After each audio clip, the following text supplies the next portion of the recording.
आगे बढ़ने से पहले इस वक्त की बड़ी खबर। अवदिव्का में भी यूक्रेनी डिफेंस ने पलटवार किया है। रूसी सेना पर गाइडेड बॉम्ब से हमला किया गया। यूक्रेन के हमले में कई रूसी सैनिकों की मौत हो गई है। यूक्रेनी 110वीं ब्रिगेड का अवदिव्का में अटैक।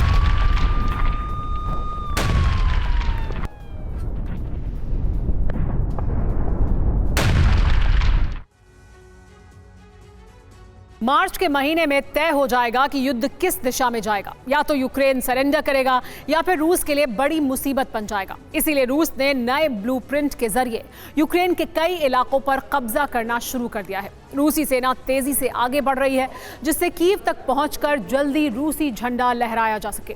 इस बीच ज़ेलेंस्की को सिर्फ हथियारों की पहली खेप का ही इंतजार है, जिसके बाद आखिरी बाजी खेलकर रूस को बैकफुट पर लाने की कोशिश कर सकें। लेकिन सब कुछ नेटो पर निर्भर करता है। अगर हथियार वक्त से दे दिए तो यूक्रेन जंग में वापसी कर सकता है, वरना सरेंडर ही आखिरी विकल्प है।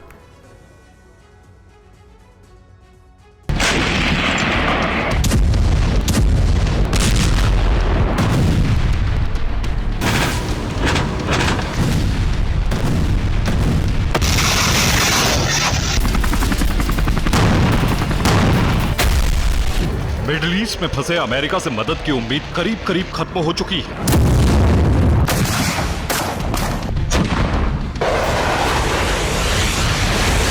जबकि यूरोपीय देश मदद का भरोसा तो दे रहे हैं, लेकिन मार्च से पहले हथियारों की खेप आनी मुश्किल है।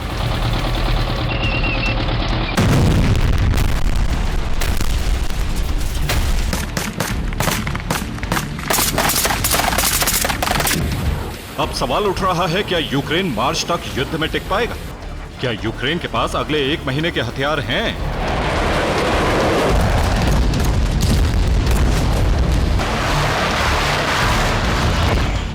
इन सवालों का जवाब यूक्रेन पर हो रहे ये हमले दे रहे हैं, जिन पर यूक्रेन पलटवार भी नहीं कर पा रहा है।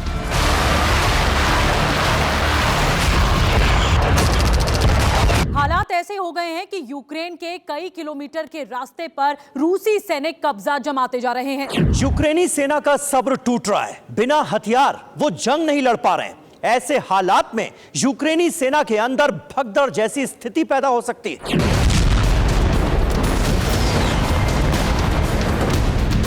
ISW यानी institute for the study of war की एक रिपोर्ट के मुताबिक यूक्रेन के पास हथियार और गोला बारूद की जबरदस्त कमी हो गई है। यूक्रेन को अब भरोसा नहीं रह गया है कि अब पश्चिमी देश उसकी मदद करेंगे।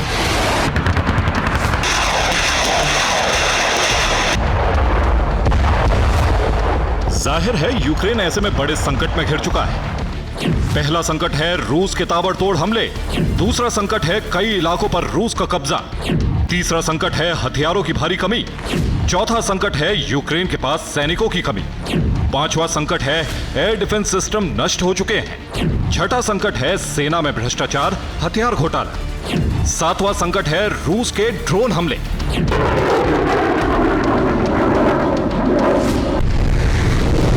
इन सारे संकटों में सबसे बड़ा संकट रूस के ड्रोन हमले हैं।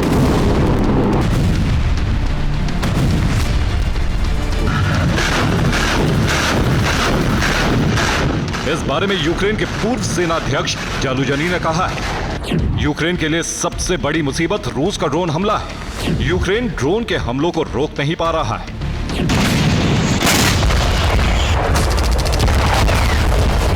दरअसल रूस ने पिछले साल से यूक्रेन पर ड्रोन अटैक पर फोकस किया, जिससे खार्किव से लेकर कीव तक हमले किए।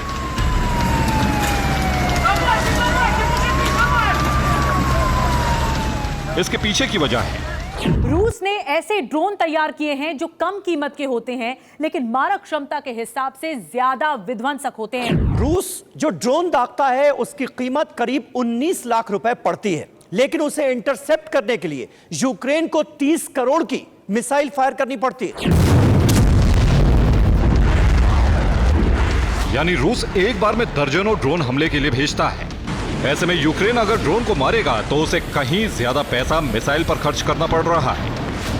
यही वजह है कि एयर डिफेंस सिस्टम ड्रोन हमले में इतने इस्तेमाल हुए कि वो अब इस्तेमाल लायक नहीं बचे हैं। वैसे भी यूक्रेन के पास अब मिसाइल की खेप भी नहीं है।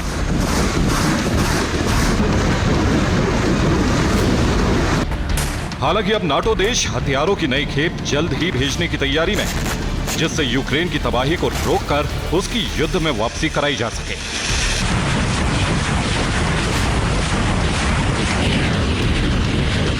एक मिलियन आर्टिलरी शेल्स देने में यूरोपीय देशों को मार्च तक वक्त लगेगा। इस बीच रूस ज़ैपोरिज़िया, बाखमुत और कुपियांस्क पर कब्जा कर सकता है, क्योंकि वो लुहांस्क से तेजी से आगे की तरफ बढ़ रहा है।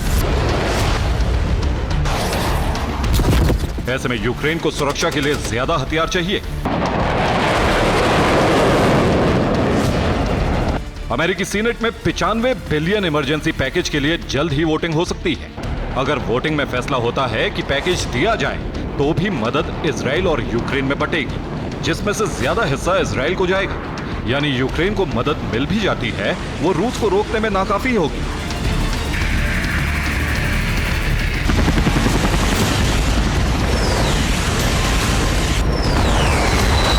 तो क्या यह समझा जाए कि मार्च में यूक्रेन या तो सरेंडर करेगा या फिर उसका नक्शा बदल जाएगा, जहां रूस का कब्जा हो जाए।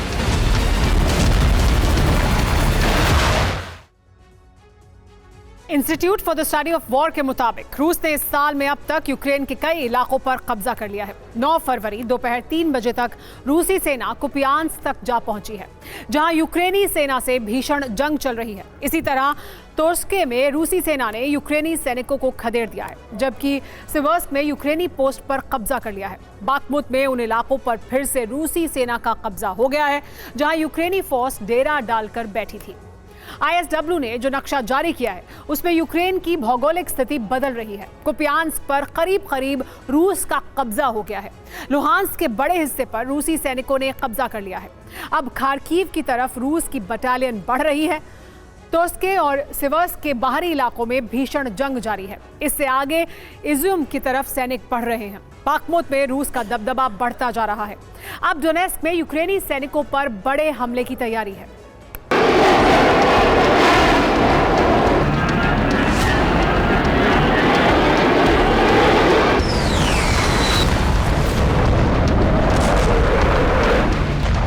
यूक्रेन को तबाह होने से अब सिर्फ नाटो ही बचा सकता है, क्योंकि अगर हथियार नहीं मिलेंगे तो यूक्रेन जंग नहीं लड़ सकता। यही वजह है कि यूक्रेन को मदद देने के लिए नाटो देशों में सहमति बनती जा रही है।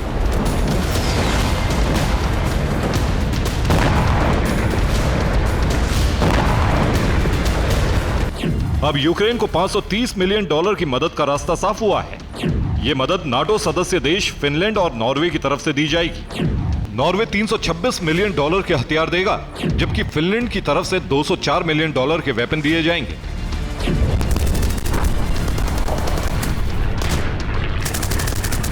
खास बात यह कि यूक्रेन की मदद के लिए लिथुआनिया, एस्टोनिया और लातविया जैसे छोटे देश भी सामने आए हैं।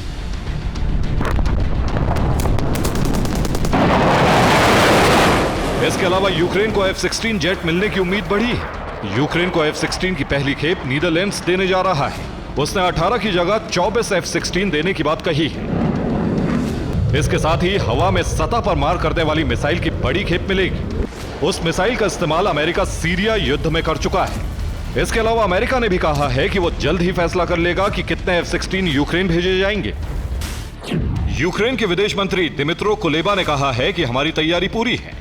फाइटर जेट मिलते ही हम पहला कॉम्बैट ऑपरेशन शुरू कर देंगे। यानी यूक्रेन आखिरी बाजी खेलने को तैयार है, क्योंकि उसे विध्वंसक हथियार मिलने वाले हैं। इस बीच रूस ने भी जबरदस्त तैयारी कर ली है। जहां F-16 के हमले रोकने के लिए Su-57 को अलर्ट मोड में रहने का फरमान जारी हो गया है। इसके अलावा ब्लैक सी में रूस ने एटमी पावर से लैस वॉरशिप तैनात कर दिए हैं। इसके अलावा एटमी पोसाइडन से लैस सबमरीन को भी काले सागर और बाल्टिक सागर में भेज दिया गया है। साथ ही कब्जे वाले इलाकों पर एक नई मिसाइल तैनात की है, जिसका हमला अचूक बताया जा रहा है।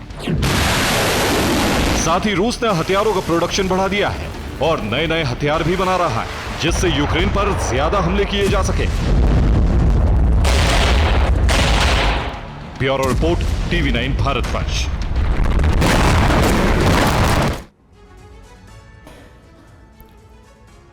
आगे बढ़ने से पहले इस वक्त की बड़ी खबर, यूक्रेन के मिकोलेव शहर पर रूस की ड्रोन स्ट्राइक।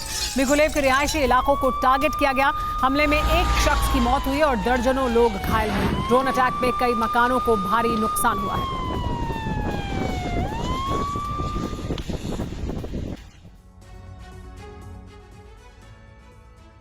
गाजा में हमास के खिलाफ इजराइल ने ऑपरेशन तेज कर दिया है। इसके साथ ही अंतर्राष्ट्रीय स्तर पर बन रहे दबाव को घटाने के लिए डिप्लोमेटिक मिशन भी तेज करने का फैसला लिया गया है। दरअसल आईडीएफ पर आरोप लगते रहे हैं कि गाजा की सार्वजनिक सुविधाएं जैसे अस्पताल, राशन की दुकानें और सरकारी दफ्तरों को गिराकर गाजा को निर्जन बनाने की कोशिश की जा रही है। अब इजराइल इस सोच को बदलने के लिए वैश्विक अभियान चलाने वाला है। देखिए क्या है इजराइल का ये पूरा प्लान।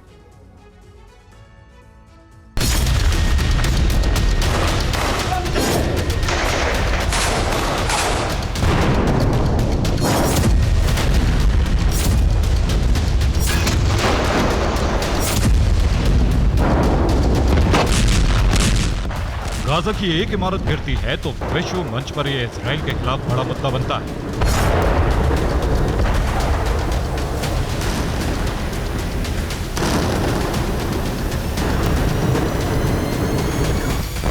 गाजा के धार्मिक स्थल, स्कूल, कॉलेज, यूनिवर्सिटी, सरकारी दफ्तरों और अंतर्राष्ट्रीय संस्थाओं के दफ्तरों पर आईडीएफ की स्ट्राइक होती है।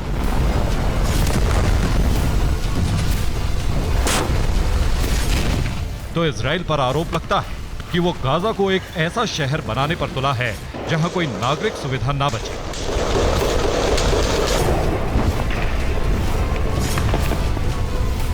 और इस तरह फिलिस्तीनियों को गाजा छोड़ने पर मजबूर किया जा रहा है। इजराइल पर गाजा में युद्ध विराम लागू करने का दबाव बढ़ रहा है। यहां तक कि उसके सहयोगी देश भी ये कह रहे हैं कि हमास शक्तिहीन हो चुका है और अब युद्ध लड़ने का कोई फायदा नहीं।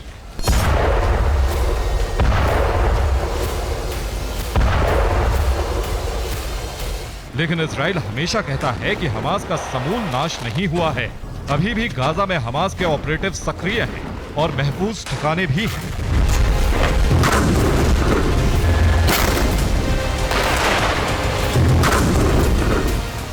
इजराइल ने 11 फरवरी को दुनिया के सामने इसके प्रमाण रखे हैं।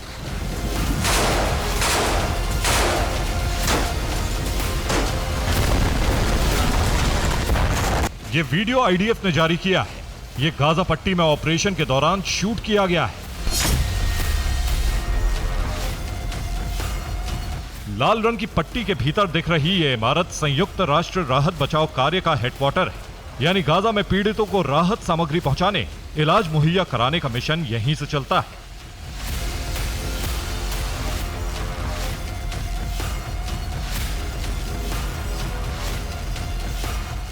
लेकिन इजराइल ने इस इमारत के नीचे हमास का महफूज ठिकाना खोज निकाला है। इमारत के पास खुदाई करने के बाद इसके नीचे एक सुरंग का मुहाना मिला।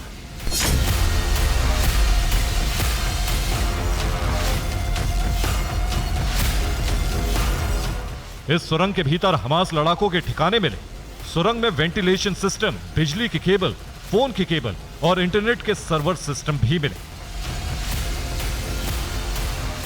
इजराइल ने कहा है कि गाजा की सार्वजनिक सुविधाओं वाली इमारतें हमास का सबसे सुरक्षित ठिकाना है। इसीलिए अहम इमारतों पर ऑपरेशन किए जा रहे हैं।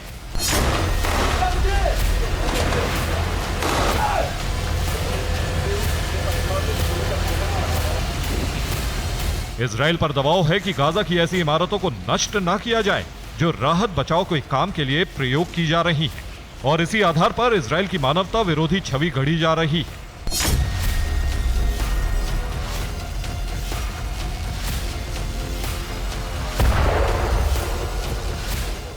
बेंजामिन सरकार ने फैसला लिया है कि अब इजराइल विरोधी अभियान के खिलाफ डिप्लोमेटिक ऑपरेशन चलाया जाएगा। बेंजामिन सरकार इजराइल के राजदूतों का एक प्रतिनिधिमंडल तैयार कर रही है। इजराइल के राजनयिक सार्वजनिक मंचों पर हमास के सहयोगियों के खिलाफ सबूत पेश करेंगे। इन सबूतों से साबित किया जाएगा कि अंतर्राष्ट्रीय संस्थाओं के दफ्तर, अस्पताल, कॉलेज और यूनिवर्सिटी हमास के आतंकी ठिकाने हैं। इजराइल बंधकों की रिहाई का डिप्लोमेटिक ऑपरेशन भी तेज कर रहा है। इजराइल का प्रतिनिधिमंडल अगले हफ्ते काहिरा जा रहा है। यहां बंधकों की रिहाई पर चर्चा होगी।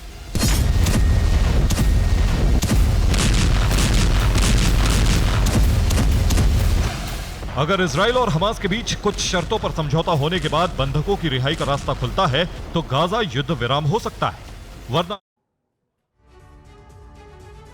ईरानी प्रॉक्सी के हमलों से बौखलाए अमेरिका ने अब अरब में नया प्रयोग करने की तैयारी कर ली है। और जानते हैं इसके लिए बाइडेन क्या करेंगे। ईरान की धरती पर विस्फोट करेंगे, ईरान पर अब तक का सबसे भीषण प्रहार करेंगे, क्योंकि एक तरफ ईरान छद्म युद्ध के जरिए यूएस इजराइल पर अटैक कर रहा है, तो वहीं दूसरी तरफ चोरी छिपे अपने न्यूक्लियर प्रोग्राम को रफ्तार दे रहा है। दावा तो यहां तक किया जा रहा है कि जल्द ही ईरान परमाणु संपन्न देश बन सकता है। आखिर कैसे, देखिए इस रिपोर्ट में।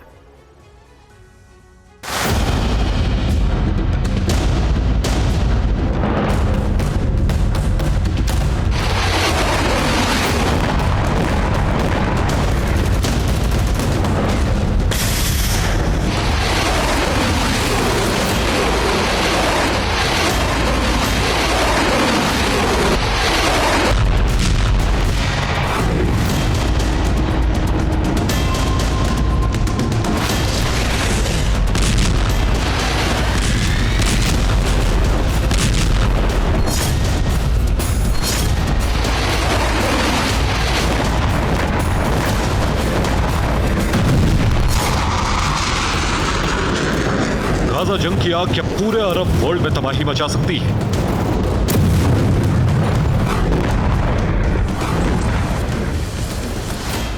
अमेरिका ईरान की अदावत महायुद्ध में तब्दील हो सकती है।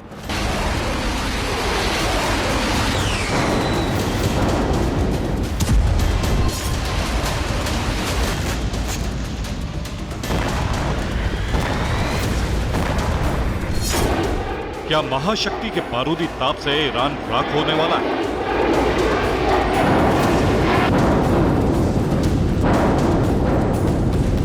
या फिर रईसी का न्यूक्लियर प्रोग्राम यूरोप से वॉशिंगटन तक तबाही मचा सकता है?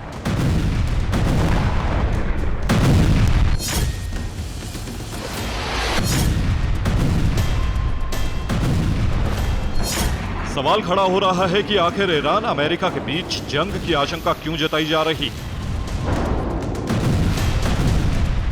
क्यों अरब में एटमी कोहराम होने का डर बढ़ रहा है?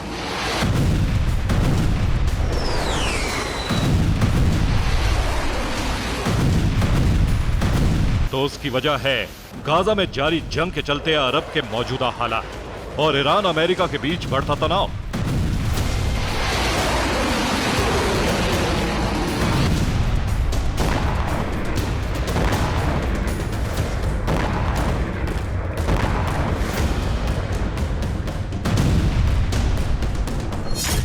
जी हां, रेड सी में हूती लड़ाकों का अमेरिकी युद्धपोतों पर हमला जारी है। सीरिया इराक में ईरानी प्रॉक्सी यूएस ठिकानों पर अटैक कर रहे हैं। प्रॉक्सी संगठनों को ईरान की तरफ से हथियारों की सप्लाई जारी है। हमास और लेबनान के हिजबुल्लाह संगठन को ईरान का समर्थन है।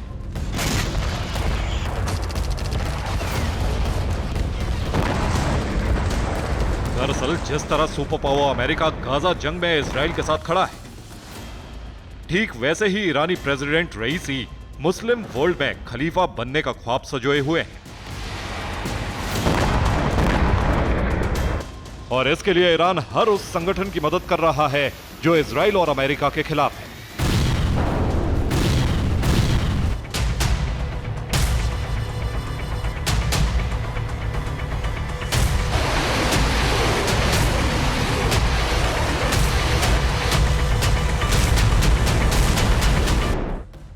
बस फिर क्या, ईरान के इस रवैये से बाइडेन का पारा 7वें आसमान पर है।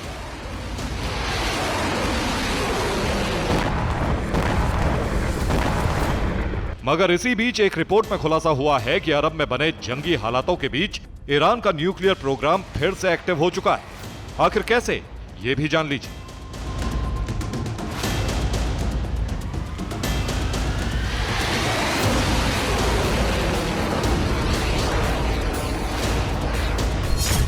दरअसल ईरान 20,000 मेगावाट का परमाणु प्लांट तैयार कर रहा है। परमाणु प्लांट की आड़ में ईरान का मकसद एटम बम बनाना है, क्योंकि ईरान के पास मौजूदा वक्त में पर्याप्त संवर्धित यूरेनियम है, जिससे प्लांट में 1 महीने के भीतर 6 एटम बम बनाए जा सकते हैं, जबकि अगले 5 महीनों में ईरान 12 न्यूक्लियर बम बना सकता है। ईरान की इसी न्यूक्लियर तैयारी ने अमेरिका की टेंशन बढ़ा दी है, क्योंकि एक तरफ ईरान ने पर्दे के पीछे अमेरिका और इजराइल के खिलाफ छद्म युद्ध छेड़ रखा है, जबकि दूसरी तरफ ईरान अपने परमाणु प्रोग्राम को पूरा करने की कगार पर है। यानी न्यूक्लियर पावर से लैस मुल्क जल्द ही बनने वाला है।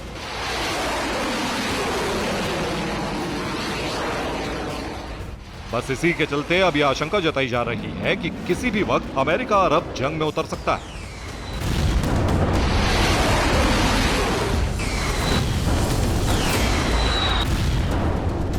किसी भी वक्त बाइडन ईरान पर हमले का ऑर्डर दे सकते हैं और अगर अमेरिका ईरान में जंग का आगाज हुआ तो फिर पूरा अरब वर्ल्ड सुलगेगा।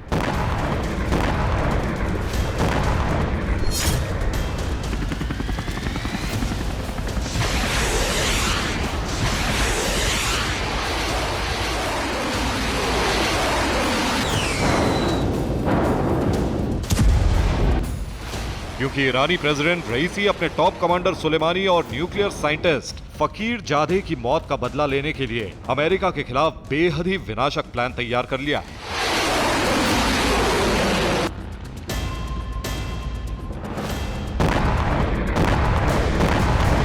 और ऐसा भी मुमकिन है कि रईसी एटमी नुमाइश के लिए किसी भी वक्त परमाणु बम का टेस्ट भी कर सकते हैं।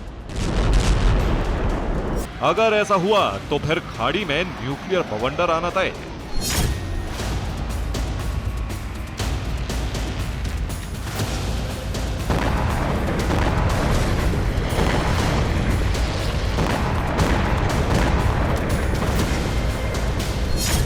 दरअसल ये बात हर कोई जानता है कि ईरान ने खाड़ी मुल्कों से अमेरिका और इजराइल के पांव उखाड़ने की कसम खा रखी, क्योंकि अमेरिका के इशारों पर इजराइल वक्त बेवक्त ईरान पर अटैक करता है। पड़ोसी मुल्क के खिलाफ साजिश रचना, उसके इलाकों में चोरी छिपे घुसपैठ करना, जबरन कब्जा करना ड्रैगन की फितरत है और अपने मकसद को पूरा करने के लिए चीन किसी भी हद तक जा सकता है, कोई भी हथकंडा अपना सकता है। और जानते हैं, ड्रैगन की ऐसी करतूत ताइवान स्ट्रेट से सामने आई है, जहां चीन ने 8 जासूसी बलून भेजे, मकसद ताइवान के इलाकों को टारगेट करना, ताइवान की सैन्य तैयारियों से जुड़ी जानकारी जुटाना। मगर ड्रैगन के इस दांव को नाकाम करने के लिए अमेरिका तैयार हो चुका है। आखिर कैसे, आप भी देखिए।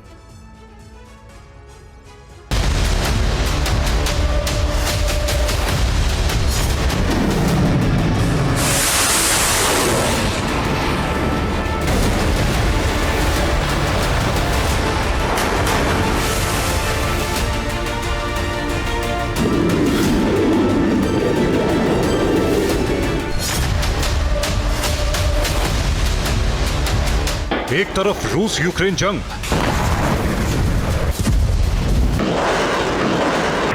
दूसरी तरफ अरब में बारूदी घमासान, और इसी बीच एक ऐसे ही युद्ध की आशंका बढ़ गई जिसके चपेट में आकर ताइवान जैसा अदना मुल्क तबाह हो सकता है, उसका वजूद दुनिया के नक्शे से मिट सकता है।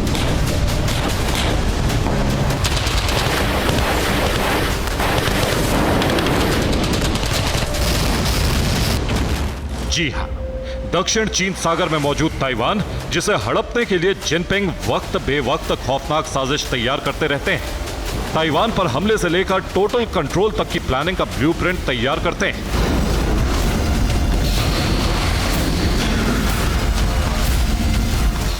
अब उसी ताइवान के खिलाफ ड्रैगन का जासूसी कांड सामने आया है। दरअसल ताइवान डिफेंस के मुताबिक चीन के 8 संदिग्ध बैलून ताइवान स्ट्रेट में पहुंचे। ताइवान को शक है कि ये सभी जासूसी बैलून हैं, ताकि ताइवान पर हमले के लिए टारगेट सेट हो।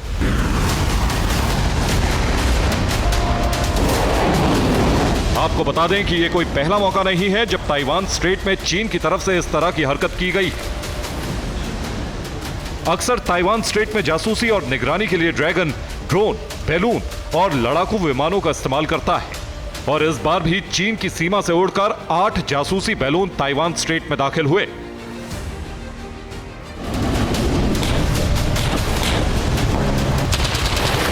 ड्रैगन की इसी जंगी सनक ने ताइवान की टेंशन बढ़ा दी।